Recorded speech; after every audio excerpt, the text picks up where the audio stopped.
Editor's note: the below article contains spoilers for Resident Evil.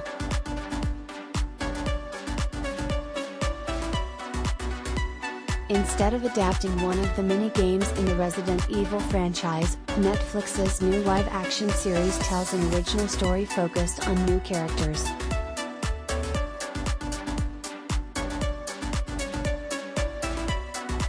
Split into two timelines, the series follows teenage siblings Jade, Tamara Smart, and Billie, Siena Agudong, as they get involved with a zombie outbreak in 2022.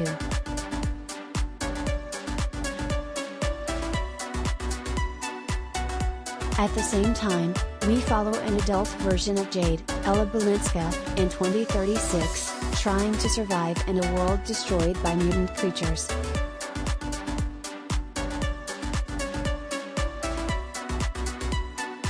However, while Netflix's Resident Evil story might be original, it tries its best to reuse some main elements of the game franchise, such as Albert Wesker, Lance Reddick, Umbrella Corporation, and the T-Virus.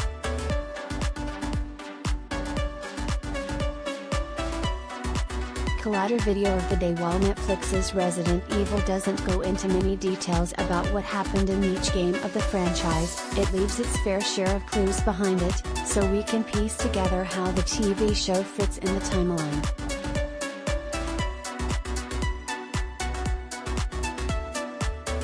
That's because, while not addressing any game directly, Resident Evil still serves as a sequel to the main games.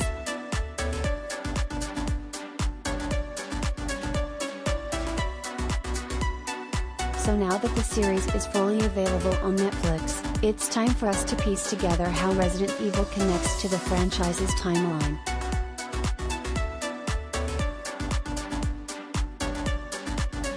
The Raccoon City tragedy. The 2022 part of Resident Evil happens more than 2 decades later after the Raccoon City incident.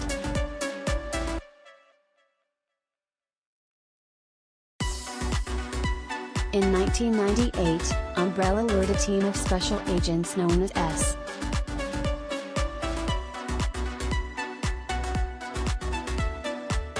TARS to the Spencer Mansion to collect data about the creatures they've been developing as weapons for the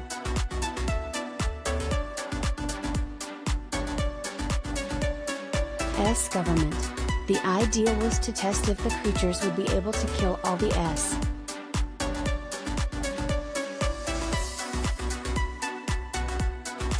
agents. The STARS unit is led by Albert Wesker, a double agent working for Umbrella.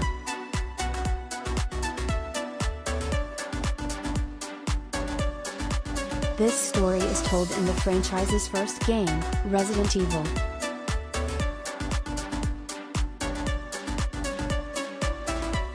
While the STARS fight for their lives in the Spencer Mansion, an incident in the underground labs kept by Umbrella in Raccoon City caused the release of the T-Virus, leading to a zombie outbreak.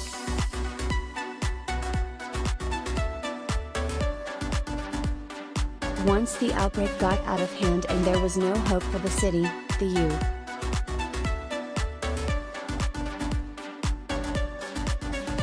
U.S. government ordered a nuclear assault on Raccoon City, wiping away any trace of illegal experiments.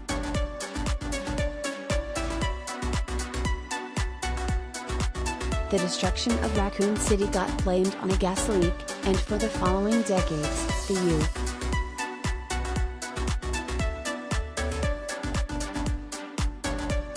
U.S. government would hide the existence of bioweapons from the general public.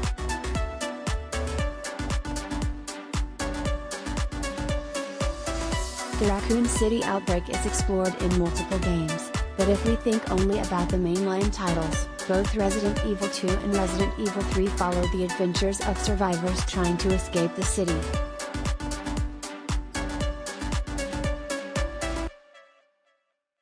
The destruction of Raccoon City is an important plot point for Netflix's Resident Evil, confirming the show exists in the same universe where the original game trilogy occurred.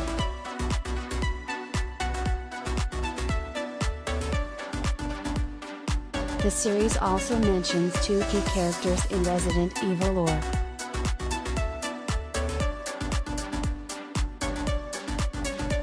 When Jade and Billie investigate their father's secret labs, they find several research papers written by Drive.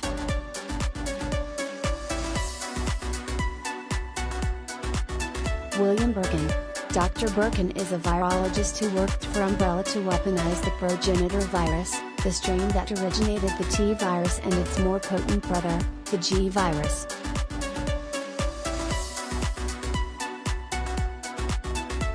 Dr. Birkin eventually betrayed Umbrella, vowing to stop them from using these dangerous biological weapons.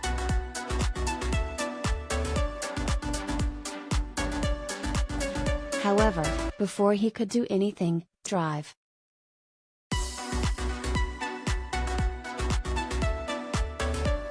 Birkin was killed by Umbrella soldiers in a confrontation that led to Raccoon City's zombie outbreak in Resident Evil 2.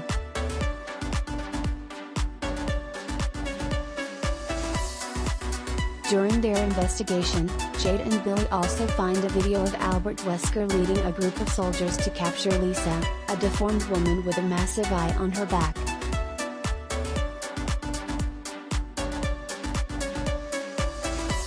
That's Lisa Trevor, the first victim of Drive.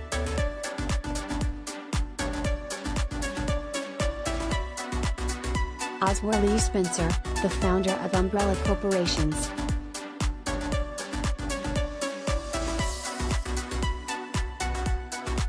Lisa got injected with the progenitor virus, leading to her mutations and the complete deterioration of her mind.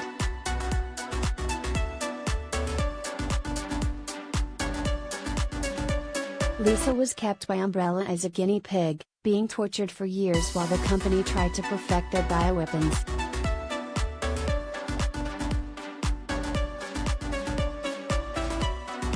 So, even though Netflix's Resident Evil doesn't deal directly with the events of the main line of games, the series confirms most of what happened in the original trilogy is true in this universe.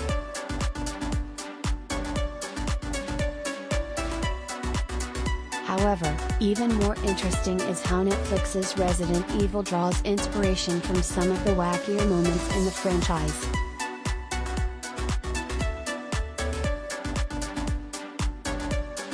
Albert Wesker's lives and death. While the original trilogy has Umbrella Corporation as its primary antagonist, the franchise expanded the lore of Albert Wesker through multiple titles.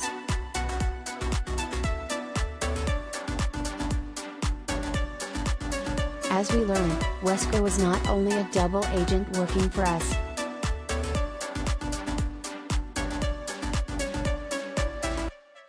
TARS and Umbrella in the first game, he was a triple agent using his position to steal the company's valuable research.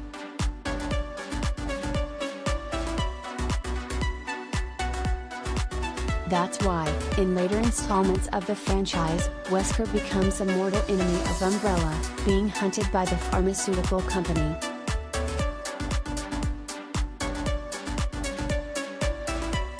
This fact is confirmed to be also true in the series when we learn that, in 2005, Umbrella raided a secret lab kept by Wesker in Arklay Mountains, the same region where the Spencer Mansion is located.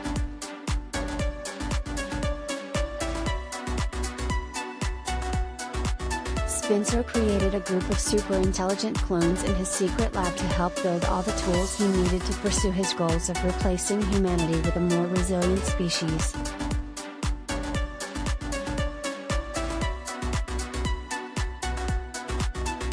In the games, Wesker himself is a sort of clone, created from a secret project as a prototype of a superior race of human beings.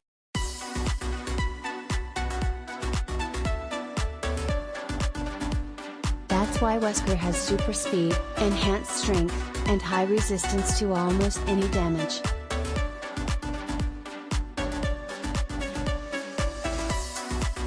The series shows Wesker using his super speed, reinforcing how the game's story is canon in this timeline.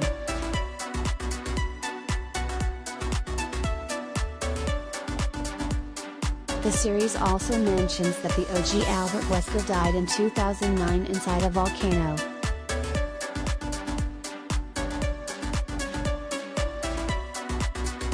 That's a clear reference to Resident Evil 5, where the villain meets his ultimate end at the hands of excess.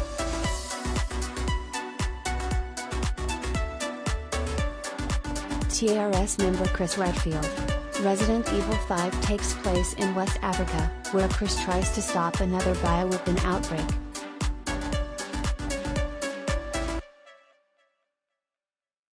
As the game reveals, the outbreak is caused by Wesker, who had been using all the knowledge he collected over the years to help the company Tricell create a virus even more deadly than those from Umbrella.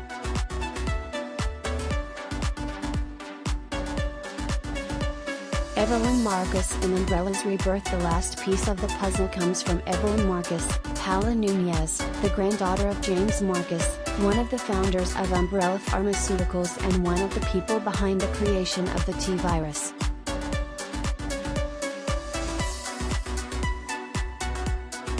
In the game's universe, Umbrella went bankrupt in 2004 after multiple scandals involving the company and bioweapons.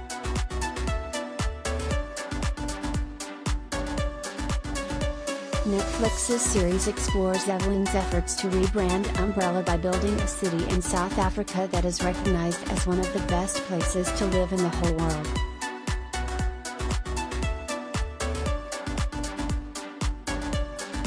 Evelyn also intends to launch a miraculous new drug, Joy, that will bring billions of dollars to the company, making Umbrella once more the leader of the pharmaceutical market.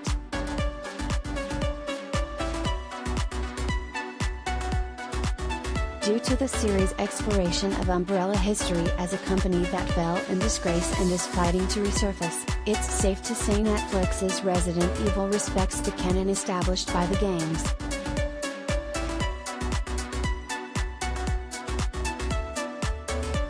Resident Evil is currently available to stream on Netflix.